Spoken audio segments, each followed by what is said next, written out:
The XS Rock Best Metal Album of 2019 is Humanicide by Death Angel.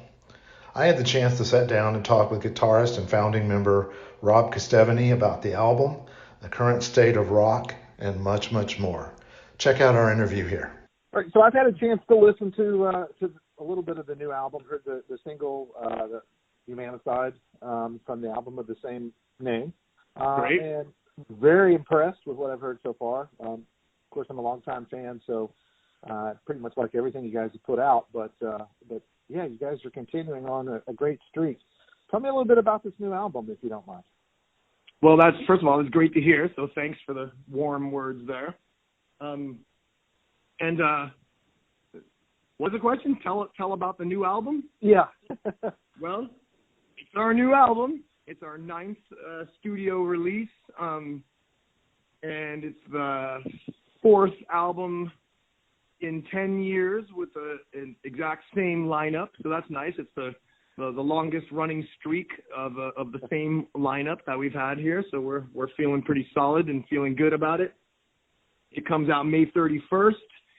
And at that point, we'll already have completed our halfway headlining tour, halfway tour with Overkill in the United States, and we'll be on our way to Europe to start our European tour on that day. Very nice. Yeah, there you go. We're stoked. We're excited about our new album. Yeah, I mean, the last few albums, I mean, with this lineup, it really sounded, you guys just seem like you get tighter and tighter as you play together, which makes sense. You know, the longer you guys are together, you probably develop a little bit more of a chemistry. I hope so. but yeah, it sounds, I mean, just fantastic what I've heard. So I can't wait for this album to come out. Cool. So tell me a little bit about the recording process these days. Obviously, I'm sure it's quite a bit different than when you guys first started out. So quite a bit different. Basically, technology has changed all that. As technology and the passing of time, and aging and changing your whole evolving through the years. So, I mean, back in the day, we just went at it with no method and no plan whatsoever. So, in these days, there's much planning and a lot of somewhat systems in place and methods and strategies that help make the process smoother. Generally what happens is I'll be compiling ideas, riffs, and stuff like that while we're on tour for the album that we had, whatever album we're touring for at that time. And by the time we end that touring cycle and start to focus on the writing and the construction of the next album, I'll just pretty much isolate myself in my home studio, listen to some of these ideas and stuff, and see if I can spark something. And usually that'll get me started and get me warmed up writing, constructing entire songs. I'll just start from square one and see what happens. And finally, when the writing vibe warms up, then I'll pretty much get into a flow and then start cranking them out. I'll make demos at my home studio. And when I get a first batch of songs, then I'll meet up with our drummer Will down at our rehearsal studio so we can put a live feel to the songs and more of an organic, human energy situation working together. And then we'll work on beats and patterns and arrangements, and we'll do some demos down there where I can record his live drums, take that back to my home studio, work it out some more until I finally have proper skeletons or blueprints of songs to where I feel it's good enough to pass on to the other cats so that they can all start listening and vibing out on it. And Mark gets that, starts to work on lyrics, melodies. Usually that's basically how it works. And then he'll come over and we'll record some vocal ideas. We'll bounce stuff back and forth and just start to formulate what would be at least as close as possible to the song structures before we hit the recording studio. And then we get to the recording studio and do it all over again from scratch. And and this time we try to improve on the songs, make final arrangement decisions, and we're very open to any ideas and doing anything to the songs until they're finally recorded. Like, we definitely don't go in the studio with like a set thing that we're not gonna like. We're totally like writing in the studio still and coming up with fresh ideas, spontaneous things that fit the mood on the spot, and there you have it. Then we Awesome. have our record. Excellent. So you have the same producer on this album that you've had on the last 3 albums, I think. Is that right? That's right. And how does that help you guys? Surely you have a comfort level, I guess, with working with the same producer. So maybe does that help as far as putting that whole album structure together because you kind of know how each other works? That's absolutely it. It's incredibly helpful to be working with people that are basically you consider good friends at this point. We've been working together for 10 years, over 4 albums now.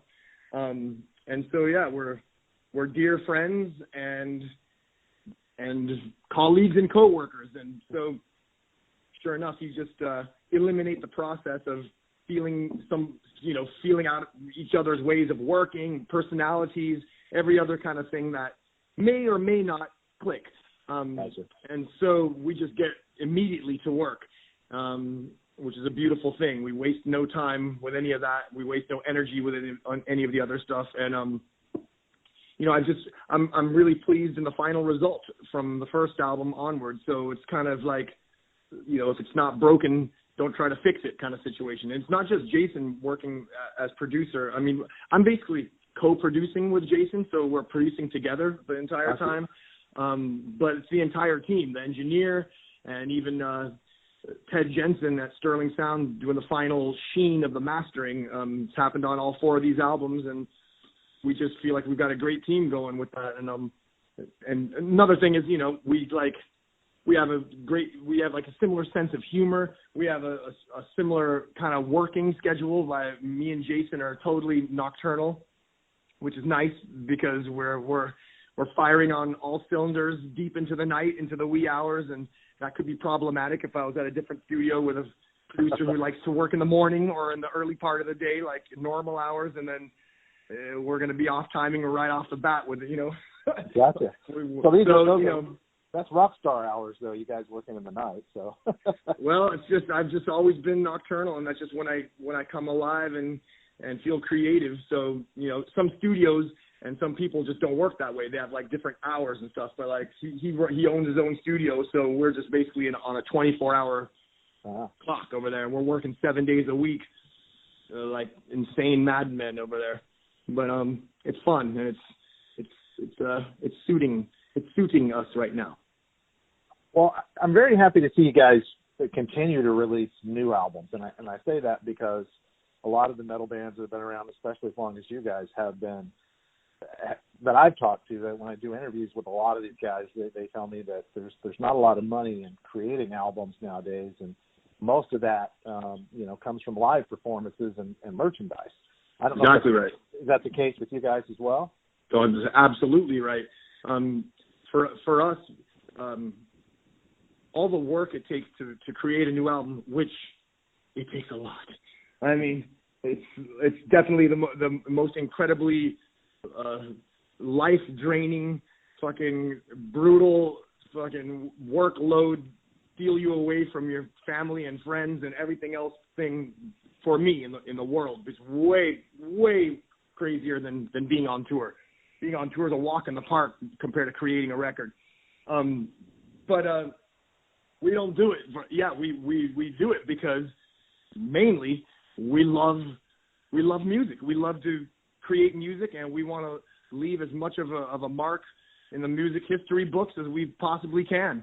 And we have a lot to say, and we feel creative, and we like to be relevant, expressing who we are now with our lineup now, and creating music that's, it's simultaneously old school style of metal or thrash, because that's where our roots are from, of course. Yeah. But at the same time, it's a chance to infuse things that you're into now, and like cross over to a bit of a modern production and a modern flavor as well. So we're not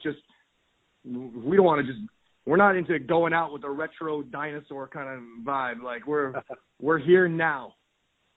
No, there actually, I mean, obviously there's been consistency to your sound to a certain degree, but then there's an evolution to it as well, that I hear kind of from album to album. And it all seems like a real natural flow. So, so that's great to hear each time you guys come out with a new album.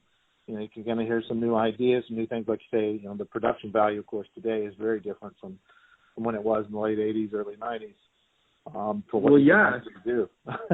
and we want to, honestly, when we want to keep it fresh and exciting for ourselves, because after a while you're just playing the same songs. I mean, it's awesome. It's nothing against it, but it's just, night after night after night after night on tour, after you play songs for years and years and years, I mean, you get excited about playing new material. It's challenging because you got to be on your toes. You have to think about the parts and think about it, because it's like, they're new things for you to play, and your brain needs to be on it, and you need to pay attention, and it makes it more vital. And you don't go into autopilot just like playing shows, because that could happen. Yeah, just not doing the greatest hits package, right? So totally. So we talk a little bit about I guess the new album and then the record making process.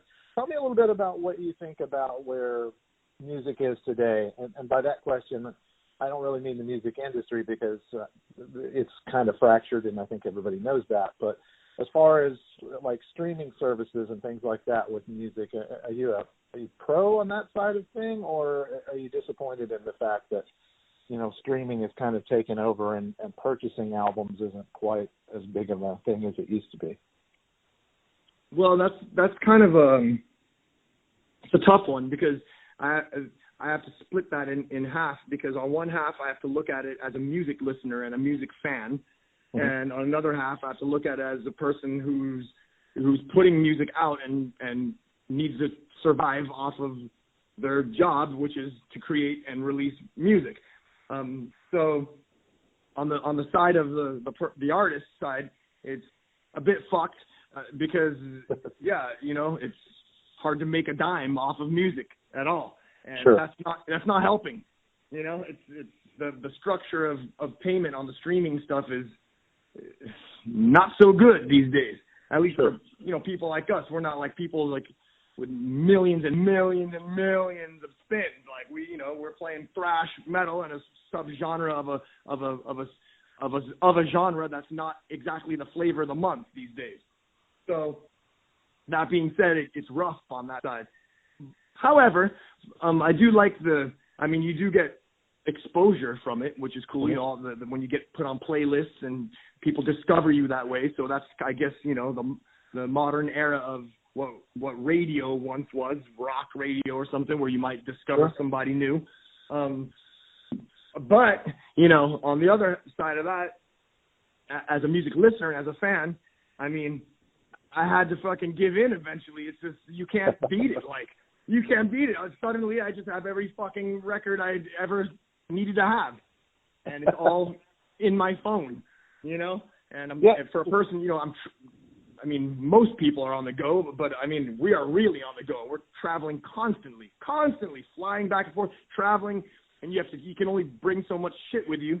And, so instead of having to bring this, that, and the other, CDs or whatever other kind of thing that you might have, or even your iPod, which you might just lose all of a sudden, and now there goes your entire music catalog in one time when you left your iPod on a plane or some shit like that.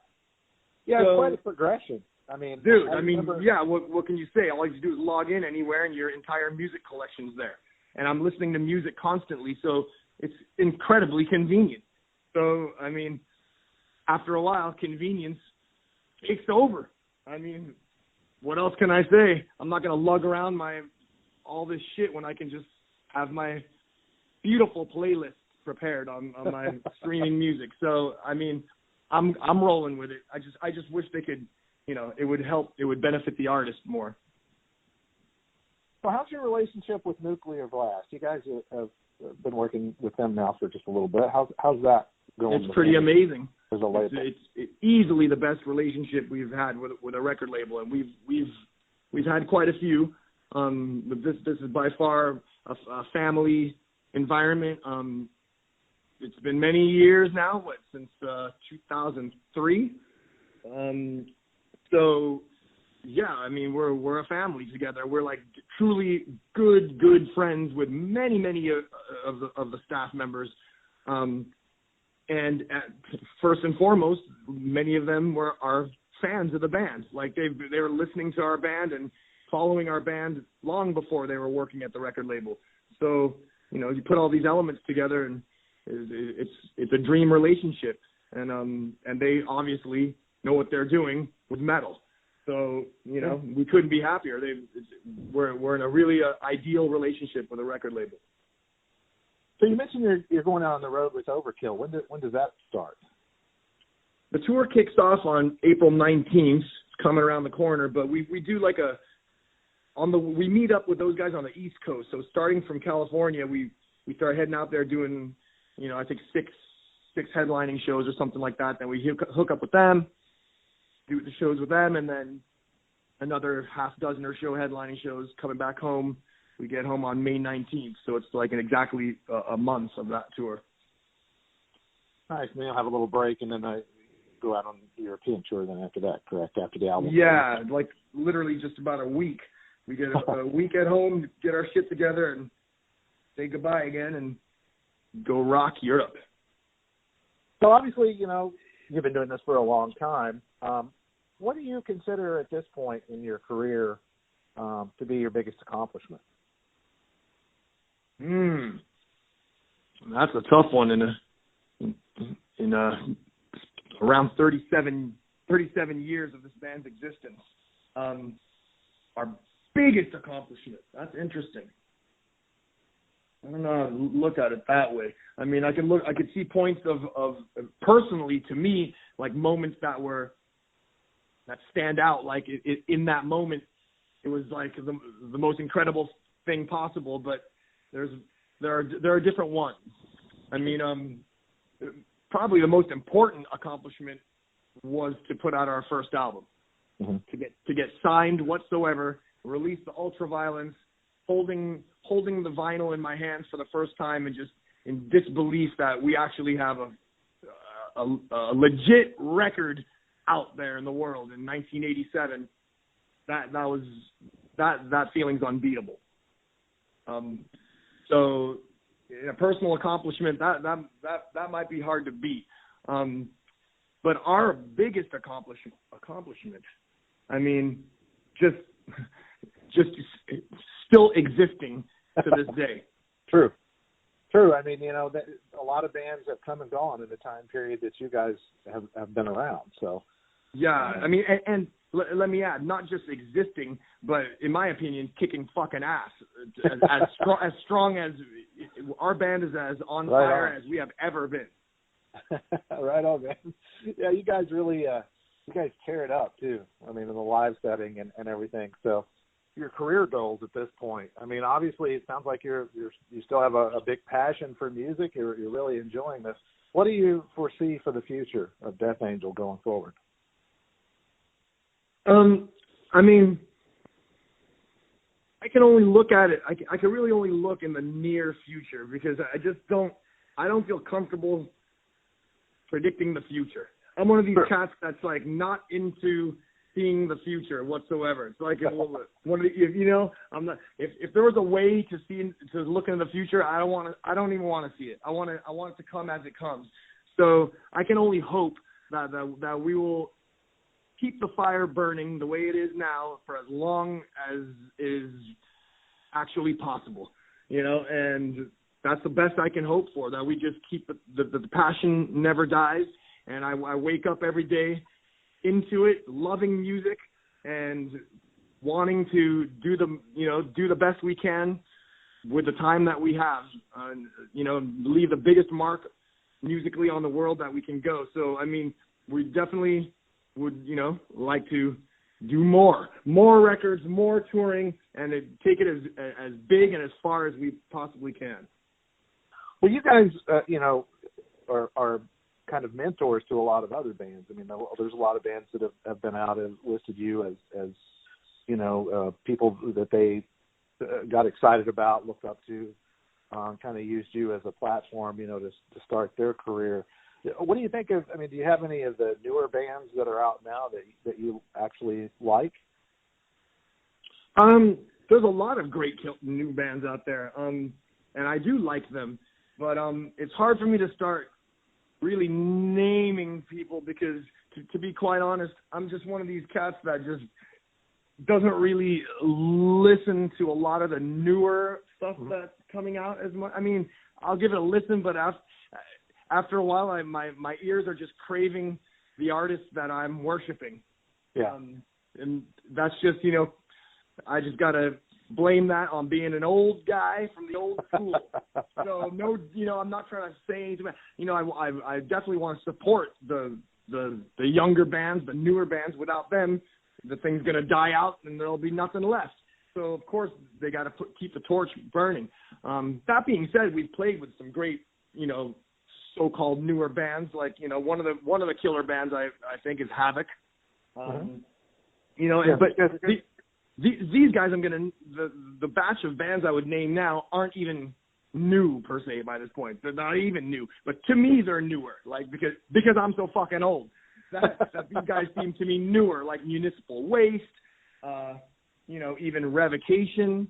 Sure. Even a band like Children of Bodom, who I respect very highly. I think Alexi's an amazing guitar player. In fact, he does a guest solo on the song Ghost of Me on our new album. Oh, very cool.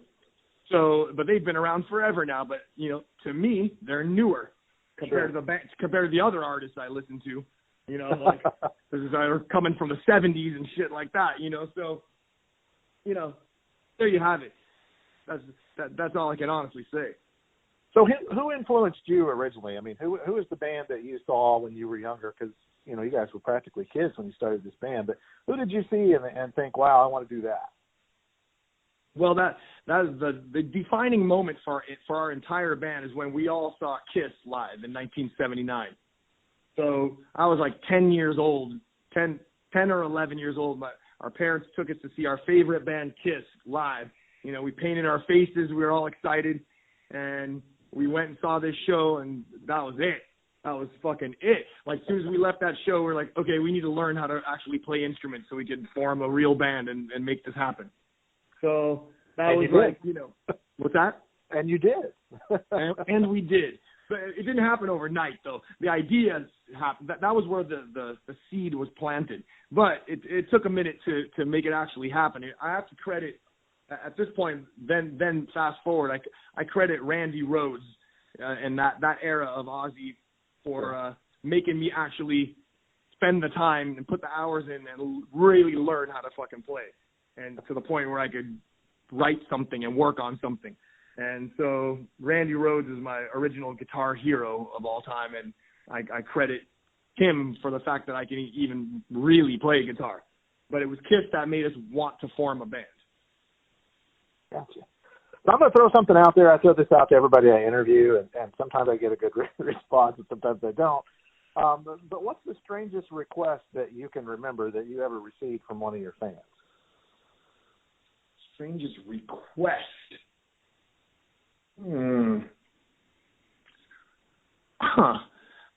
Off the top of my head, I can't really. I mean, other than weird unmentionables back in the old days. Sure. Other than weird unmentionables from our female fans in the old days, there haven't been any really strange requests. I mean, we get requests to play, play songs that we're just not probably going to be playing. Sure. But other than that, you don't have anybody. Sorry, I don't have anything interesting for you on that one. Don't have anybody wanting locks of hair or sample of your blood or any weird stuff like that, huh? I've had just people just straight taking the lock of hair without asking for it. grabbing things from you, trying to grab shit off of your grab my wristband off my arm on stage, yanking the pick out of my hand while I'm in the middle of playing, and shit like that. But they haven't been polite enough to make the request. They just go ahead and grab. They just do it anyway. I mean, there's people requesting to come on the bus, requesting to ride on the bus with us, requesting to come backstage, requesting to have the beer from our dressing room. I don't find those to be really too strange. That's just kind of common occurrence. I think that's just a rock band thing, That's just a rock band thing. Finding body parts, that's just normal too, I'm sure, things like that. Exactly. So I guess to me, something's my gauge of what is strange is different than another person's. Things that have happened normally to us that other people would consider very strange is just like a day, a normal day with Death Angel on tour. Well, so I read in a recent interview with you, someone had asked you about Slayer retiring, and I won't go into the whole details of everything that, your comments on it, that you understood why they were retiring and all that. Mm-hmm. It made it sound like you are, you were not thinking about doing that with Death Angel, but I would assume at some point down the road you might move into at least another area of music or something else. Have you ever thought about what you'll do once you quit performing with a live band?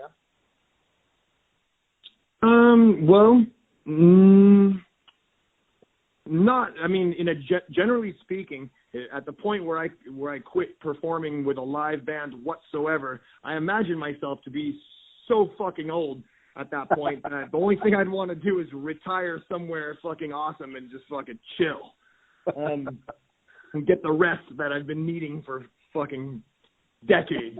But still, that's answering the exact question that you asked about playing with a live band. If we're talking about this band, Death Angel, so that's different because that's this live band, and what we play is Death Angel music, which is severely high octane, intense thrash metal. So that, I think, the expiration date on being able to do that properly and represent it in any kind of non-shameful way comes before stopping to perform live at all. So I would plan to, when the time comes for Death Angel to realize that it's time to stop this madness, then I definitely would hope that I was still performing live music in some other genre, something else, something not quite so intense, fast, and brutal. There's many, many, many avenues of music that I love and I'm into. For one thing, I write my own songs and have my own side music, which is like I don't even know how you call it. It's more it's kind of more like a lot of acoustic stuff and like chilled out stuff, like 70s rock type vibe, or Fleetwood Mac, Elton John inspired kind of things. Basically just the other side of what I dare not fuck with in Death Angel. Gotcha. But yeah, and I love all kinds of other music. So I would, definitely hope to be creating, writing, and performing music as long as possible. Maybe getting into producing, because I do love studio work and I co-produce our records. So yeah, I mean, just staying involved with music totally. So as far as I'm concerned, when you're a true musician, that's a lifelong thing. You're a lifer, man. You die as a musician. Yeah, and I see some of that happening now with some of these bands. I'm kind of glad you brought that up, and maybe you see it the same way. I don't know, but we get a lot of material, for review and things like that, and I have over the years. And it seems like when social media kind of blew up, where people were able to share a lot of this stuff, and there was a lot of people who were putting bands together who, I don't want to say they can't play, but they maybe can't play in a live atmosphere. You know what I mean? It's like cut and paste and put everything together in a studio to where, maybe it's overproduced, but it still sounds a bit like music, sounds like a band, and they put it out. And now I'm starting to see a lot of those people just disappear from the scene because they didn't have any sort of longevity. And so I think we're at a point where we're seeing some of that stuff, the tide kind of shift into the people that are still doing a lot of this music are true artists, true musicians who do it for the love of the music and not just to be out there, you know. Totally. And that's great, because there are a lot of people that, you know, there are a lot of people trying to play music. There's fierce competition these days. There's just, everybody's trying to put stuff out. And so, yeah, you know, it'd be nice to weed out the phonies, so to speak, and make some room for people that are actually putting their heart and soul into music, and that have actual talent, that something that people want to listen to and people want to support. So, yeah, totally. I mean, music is, like I said, it should be for life. Like, I couldn't imagine, the only way I would not play music is if I was like literally impaired to the point where I could not do it. Like, there's like, you know, something was wrong with me where I couldn't play. But so long as I live and breathe and I'm able to play, like, I couldn't see my life without being able to play music. That's just like what I do. Sure. That's what I do. And like, the day that I just sit there and I'm not into music anymore, I'm just not going to play music anymore. Like, I just seem like I failed to exist at that day. Well, you've been doing this most of your life. I mean, you know, so I have. So, yeah.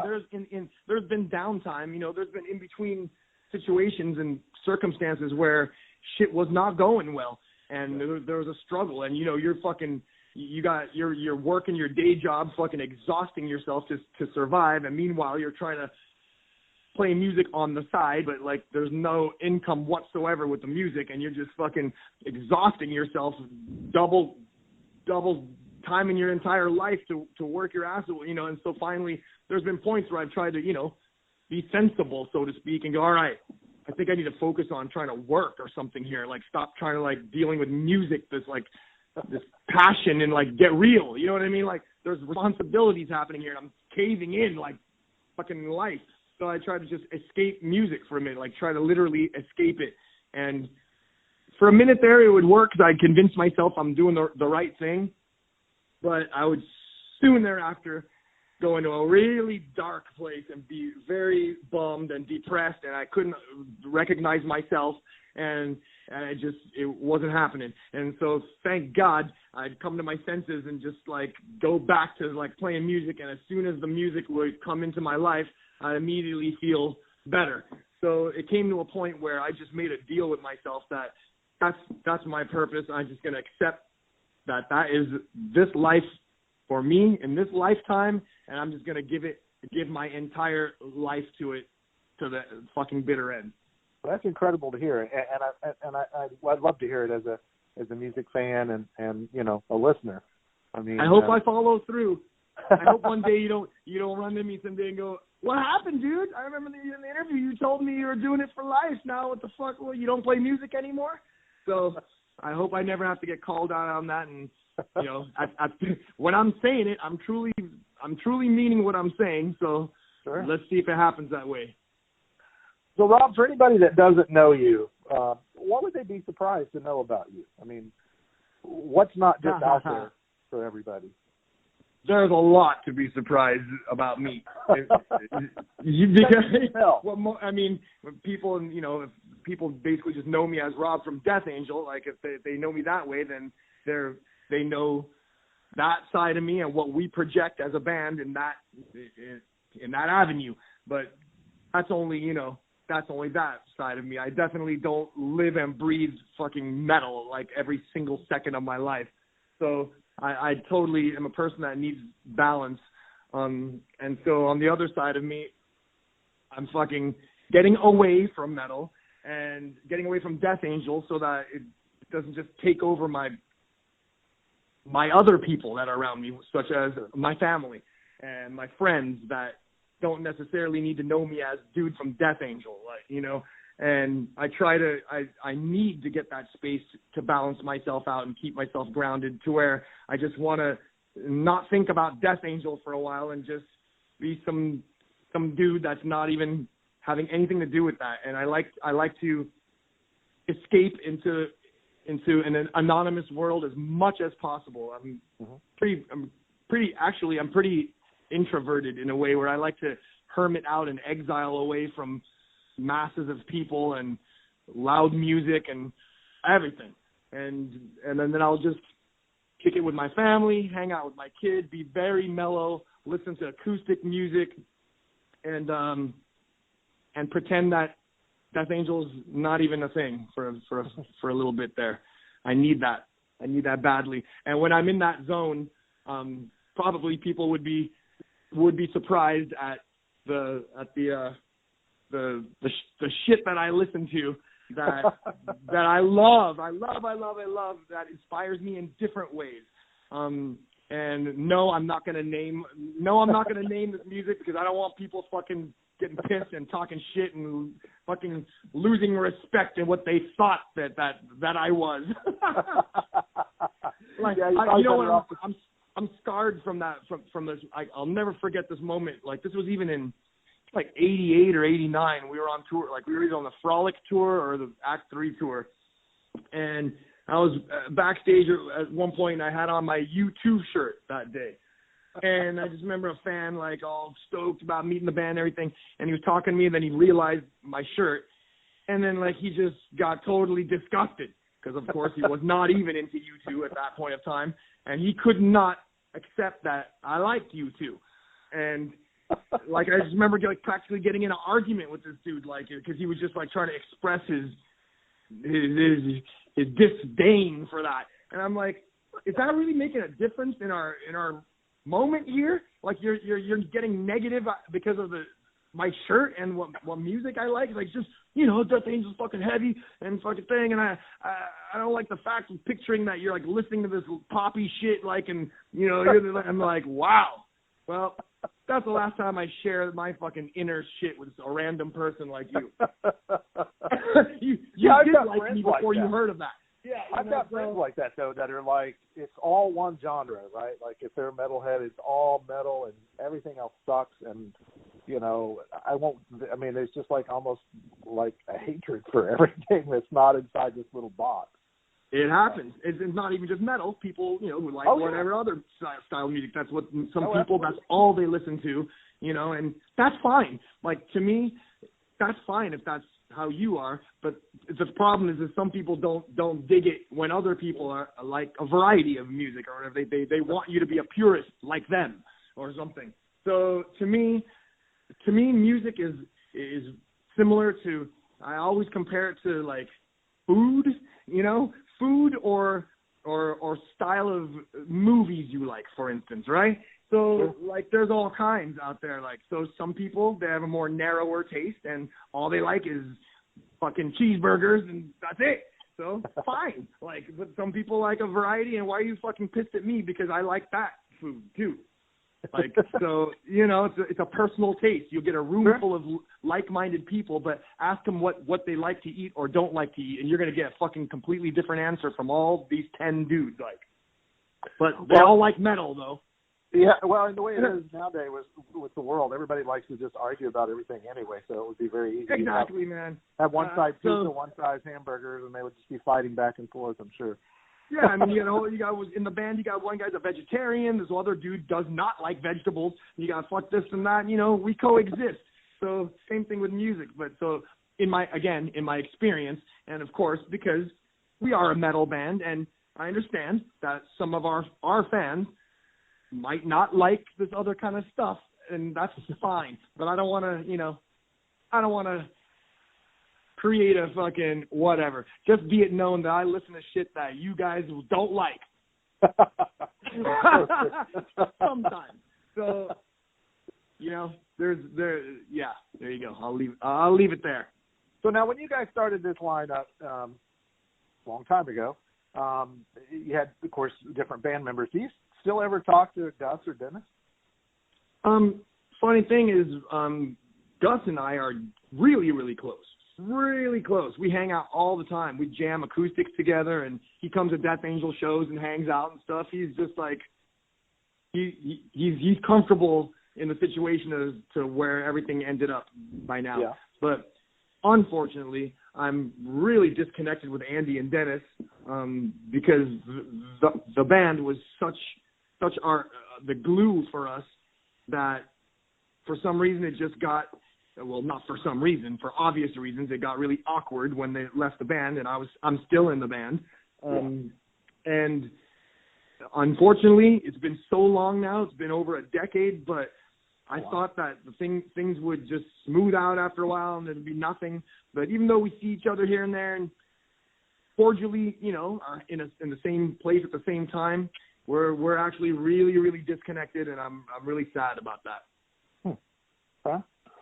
Well, in closing, I wanted to see if you had anything you'd like to say to your fans out there. I always like to give you that opportunity. So, I'd just like to say thank you, a heartfelt thank you for supporting us for many years. I mean, obviously, without you guys, we would not exist. And we play music for ourselves, but we play music for our fans. And I write music for our fans, and I'm hoping so badly that they're gonna like our music, and especially the new music that is about to come out. So, you know, I'm excited, and I hope you guys like it, and it inspires you, and we can have a good time when we come through town, because, you know, we love to tour. So we'll see you on the road, and just thank you. We love you. Man, I'm assuming there's not going to be any U2 cover songs on the new album, correct? Not on this album, but that doesn't mean we'll never do it. Hey, Rob, on our last album, the bonus track was a cover called Wasteland by a band called The Mission UK. Yeah, and okay. Yeah, sure. Yeah, so that's, you know, that's out there. That's true. Yeah. I forgot about that. Yeah, you guys sure did. Yeah. Well, I'm kind of eclectic, like what you were saying with music. I listen to a lot of stuff, and appreciate it for what it is. Probably always will be a metalhead, but yeah, I have a little variety in there too, because there's a lot of good music out there. Well, there is. How can you only listen to metal? That's insane. If you just listen to just pounding metal day in, day out, I mean, I don't know, you know, it's sort of like that absence makes the heart grow fonder kind of thing. When you're dating somebody, you're in a relationship and you're away for a little bit and then you come back, it's better, you know. Totally. Kind of the same way with metal, you know. You get something wider for a little bit and then you come back to that intensity. It's great, you know. Exactly, man. Variety is the spice of life. It's like if you only like horror movies, that's the only thing you can watch. Any other style of entertainment is weak, except horror movies. Like, are you fucking serious? But, again, I'm just fucking around with that. If that's someone's trip, then that's their trip. As long as they ain't fucking being a dick to me, it's fine. But yeah, you know. And for the record, the U2 that I love kind of ends around. I mean, honestly, it maxes out at the Unforgettable Fire for me. But I still am fond of stuff from the Joshua Tree and some stuff from Rattle and Hum, and even Octung Baby. There were some moments where it was a good soundtrack for things I was going through in my life. But after that, you know, I can honestly say that I'm not really a fan of what they've been putting out. But I do, however, admire the fuck out of U2, because they are the 4 original members till this fucking day. Yeah, that's true. There are not many bands who can claim that. No. Not as long as they've been fucking an doing accomplishment, man. It is. Well, Rob, it's been an absolute pleasure to get a chance to talk to you. Appreciate right that. On, Bobby. I appreciate your support as well, and I appreciate you taking the time. So thank you. All right, man. Visit us at excessrock.com for all the latest rock, hard rock, and metal news.